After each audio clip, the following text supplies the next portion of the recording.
আশা করলে সাধারণ মানুষজন যারা আছেন তাদের ভালোবাসা আমাকে সত্যিকার অর্থেই তাদের ভালোবাসা দেখে আমি কন্টিনিউয়াসলি খুবই আবেগে বিমোহিত ছিলাম। অনেকবার কান্নাও করে ফেলেছি তাদের ভালোবাসাটা দেখে। আমি যখন অনেক দূর থেকে রাস্তা দিয়ে আসছি, দেখলাম ক্ষেত থেকে কাজ করে যাচ্ছে, স্যান্ডো গেঞ্জি পরা, লুঙ্গি পরা, গায়ে কাদা, সেই মানুষগুলোও দেখার জন্য যেভাবে আবেগ আপ্লুত হয়ে দাঁড়িয়েছিল, আমার কাছে তখনই মনে হয়েছে যে এই এলাকার মানুষের রাজনৈতিক, সামাজিক এবং সব দিক থেকে মানুষের উন্নয়নের জন্য কাজ করাটা শুধুমাত্র আমাদের দায়িত্ব না, বরং আমি মনে করি এইটা আমাদের অবশ্য কর্তব্য। কিন্তু দিন শেষে সবাইকে নিয়ে এক করে হাতটা সবার একসাথে রেখে সাথিয়ার সন্তান হিসেবে আমরা যদি সবাই এক থাকতে পারি, আমার কাছে মনে হয় সেটা এই সাথিয়ার সামগ্রিক উন্নয়নের জন্য ভালো হয়।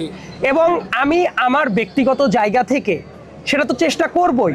এবং আমার আরেকটা বড় উদ্দেশ্য হলো, যারা তরুণরা আছে, যারা প্রবীণরা আছেন, প্রবীণদের কাছ থেকে আমাদের শেখার অনেক কিছু আছে। আমরা অনেক সময় যেটা মনে করি কাউকে ছোট করতে পারলে আমরা বোধহয় বড় হয়ে যাই, আমি একবারের জন্য এই কথাটা মনে করি না। যারা আমার চেয়ে একদিনও আগে পৃথিবীর আলো বাতাস দেখেছেন, আমি মনে করি তাদের কাছে শেখার অনেক কিছু আছে। এবং সেই শিক্ষাটা যেমন গুরুত্বপূর্ণ, আমাদের যারা সমবয়সী আছে তাদেরকে একসাথে উদ্বুদ্ধ করাটা যেমন দায়িত্ব, একই সাথে যারা আমাদের জুনিয়ররা আছেন তাদেরকেও একই সাথে সমাজের মূল স্রোতে একীভূত করে আমাদের এই সাথিয়া, মাদকমুক্ত সাথিয়া করতে হবে। চোর, সন্ত্রাসী কার্যকলাপ যারা চালায় তাদের থেকে সাথিয়াকে দূরে রাখতে হবে। ব্যক্তিগত স্বার্থ চরিতার্থ করার জন্য যারা মানুষকে বারে বারে মিসগাইড করে তাদের থেকে দূরে রাখতে হবে।